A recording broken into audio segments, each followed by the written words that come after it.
All right, so I'm gonna show you guys on how to set up uh, a rig here for surf fishing. So if you guys can look here, as mentioned earlier, I got all my tackle that I need here. Pair of needle nose, pair of crimpers and cutters, my steel wire gauge here, steel leader, my swivels. As you can see earlier when I was telling you guys about the T,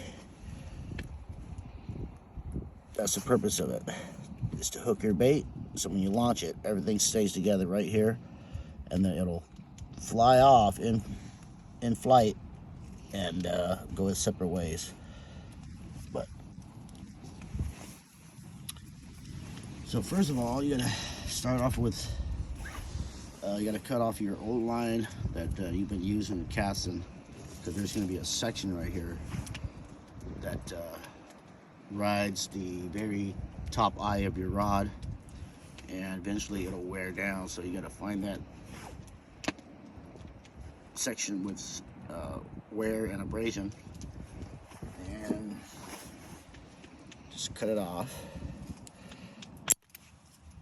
like so, and discard this properly because this is 80-pound test braided and it can cause all sorts of issues, especially with wildlife.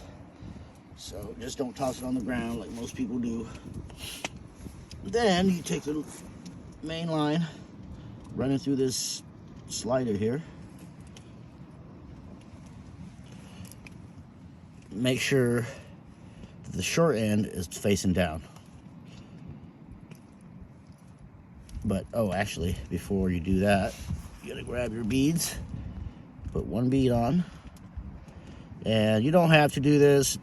I like to use this because, like I said, it sits perfectly at the end here, and it helps with abrasion from sand or whatnot. Then once you get your first bead on, and then you slide this through, let that go, and then you slide your second bead, you let that go, then you grab your swivel, and what I like to do is I'll run it through the eye. Give yourself about a foot or so to work with. So I run it through the eye, and I do a double run, so it'll look something like that. Okay, now you have two ends like this. You have a double loop right here. So what I normally do is, everyone's got their method of tying their special knots that everyone uses, but this is how I like to do mine, that been successful for many years, many years. So I'll bring the short end.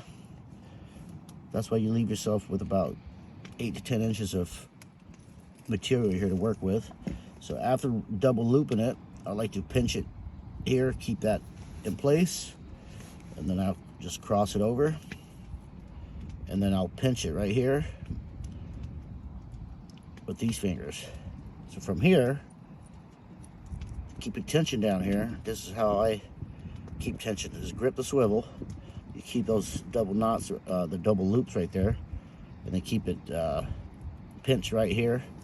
So basically you're crossing your main line, and then it takes practice over the year, but this is how I do it. So I just wrap it, keeping tension here, and down here I just work with it with my two fingers, just like so. Just keep wrapping it down. I usually, I don't know, I just kind of eyeball it, but a good, 7 wraps or so, somewhere in that neighborhood. And then you're gonna end up with this little loop at the top here. You just run the end of your line back through this loop up here. And once you get it through, you can let go of this pinch point and just kind of tighten it up just a little bit. And then you let go this piece, your main line, you're gonna slide it down, and I try to keep those double loops there true. So if it crosses itself, you just kind of correct it, and then just keep going. I usually wait until I'm almost at the end here, and then I'll fix it.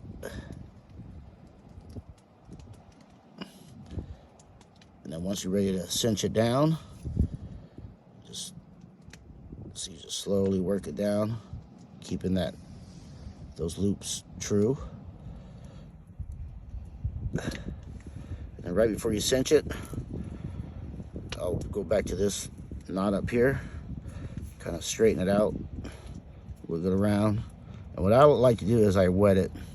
You could use water, or you could just put some, saliva on it, spit on it. So that way it's not dry when you tighten it up. Because a dry knot is a bad knot. And then I like to bite on this, give it a good tug. And as you can see, that knot is starting to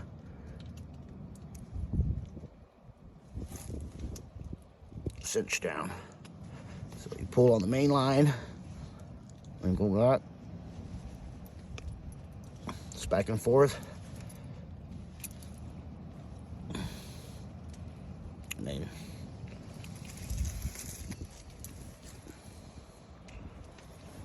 that's how you pretty much tie this in. And with it being braided, just to be safe, I like to tie another knot down here at the end of this one. So I can make another knot right here. One knot. And then I'll wrap it around. Make sure you go towards the bottom of this knot right here.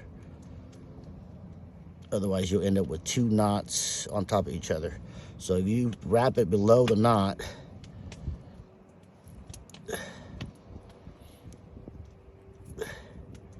cinch it down, it doesn't slip past that first knot that you just made. You just made the knot a little bit bigger. And then once you get it tightened down, this is what it should look like.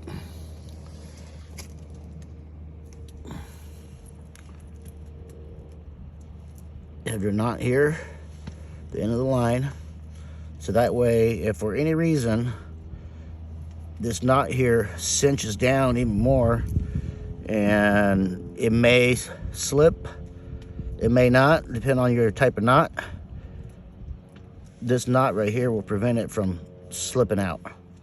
Then once you get that knot done, come over here, and I like to cut it off right about right there. Then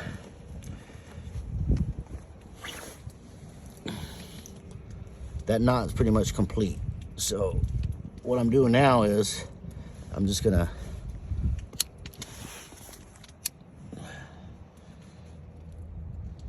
protect the rest of the line here from the heat.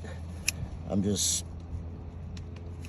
burning this down, and then he creates a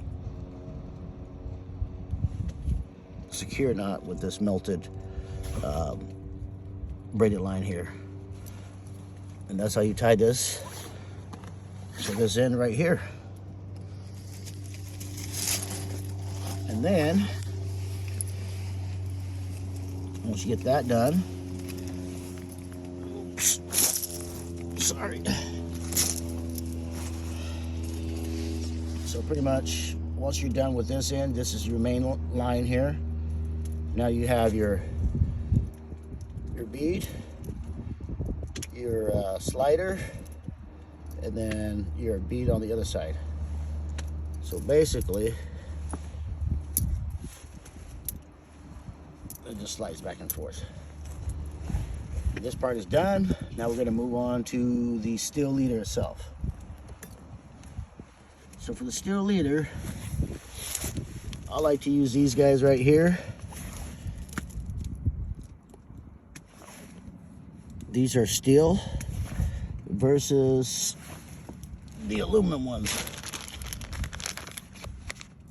So these are the aluminum ones, and these are the steel ones. I have a lot of the aluminum ones because I haven't been using them. Like I said, they work, but they're not as sturdy compared to these steel ones. So you're gonna need 2 of these for each leader. So what you do is grab your leader.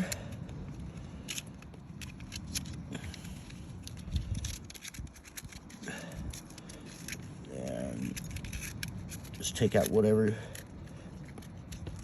length you want to use.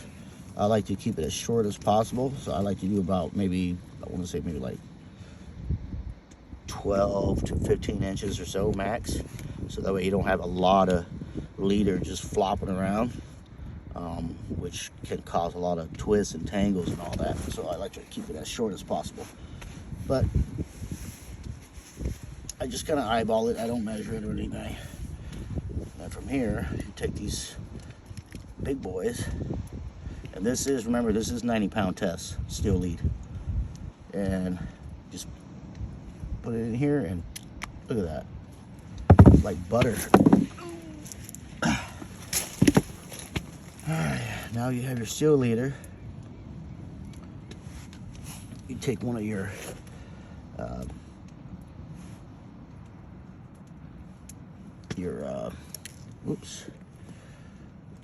one of your steel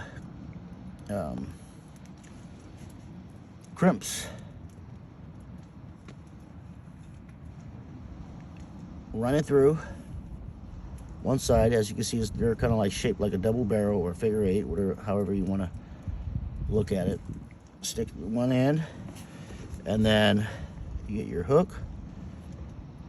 Run it through the eyelet of the hook, and then back through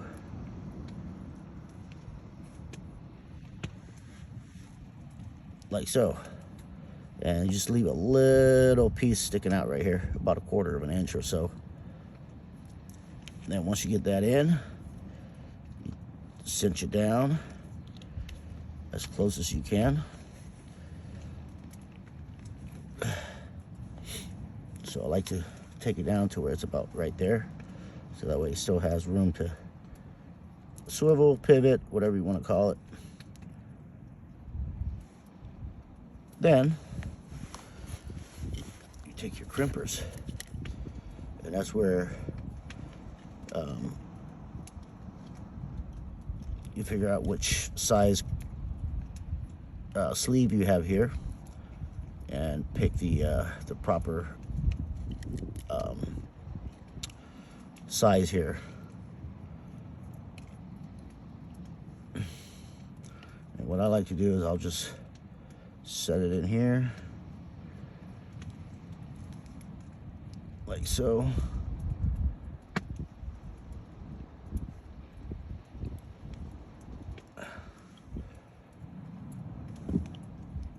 And just place it as center as possible to where the sleeve is kind of sticking out on each side.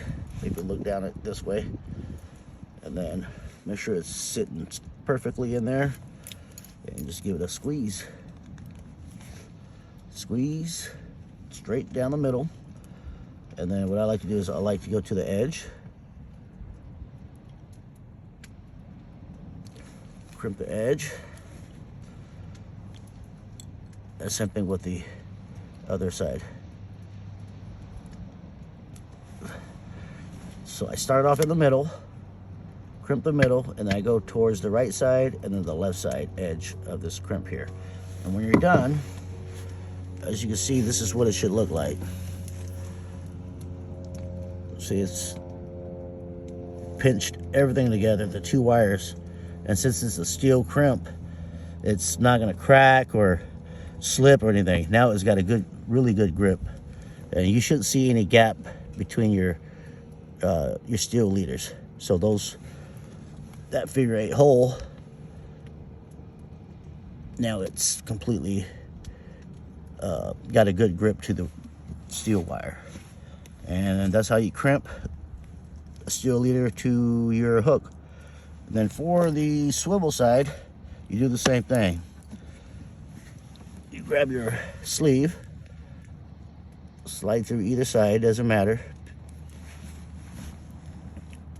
Slide through the eyelet, and then just loop it back around. Slide it through until you get a little bit of a 1/4 inch or 1/8 of an inch. And then you tighten it back down.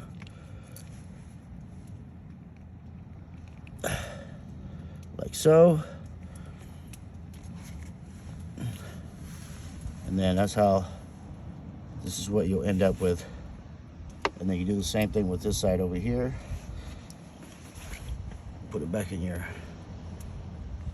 crimper here. Make sure it's even on the crimper.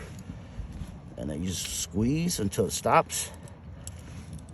And then you move it to the right edge, squeeze again, and then to the left edge, and squeeze again. So that way you get a good crimp throughout the sleeve. And this is never gonna slip. So your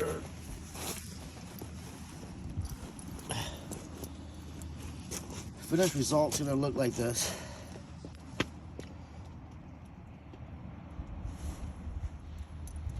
You got your Gamakatsu hook here, your steel leader, your swivel, and then your beads and your slider here for your weight. And when you're ready, you just kind of push down, unhook the hook here, and then you take your preferred weight that you're using for. On a big strong tide, strong current, I like to use heavier weight. On a slower day, smaller tides, weaker currents, you can go with like a 6 or 8, but I use 10 year round just because I like it. But I got both sizes, and you just slide through, and then you just take this hook it back on like so. So now when you're done, this is what it should look like right here. Then when you get your bait, herring, preferably squid, whatever you want to use, put your bait on here, wrap it with some magic thread to help the bait stay on. And then basically what you do is, back to this little T-fitting here. For you guys that don't know the purpose of that, you take your bait and you lightly hook it onto this hook right here. So imagine there's bait on this hook. You just gently hook it onto this little T-connector here. And then when you launch it, all your bait and everything stays with your weight right here, versus bait dangling down here. And when you launch it, it's gonna whiplash, and it's gonna cause a whip. And most of the time, all your bait goes scattering, flying everywhere. So that's how you set up a rig for surf fishing off the beach. You can use this anywhere in the world. Everyone has their own different methods and different types of weights and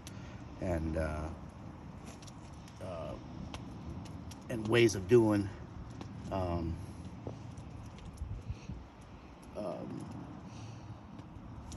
rigs and setups, but you guys have to get an idea on how-to, and hopefully you guys enjoy this, and we'll see you guys in a little bit. Thank you.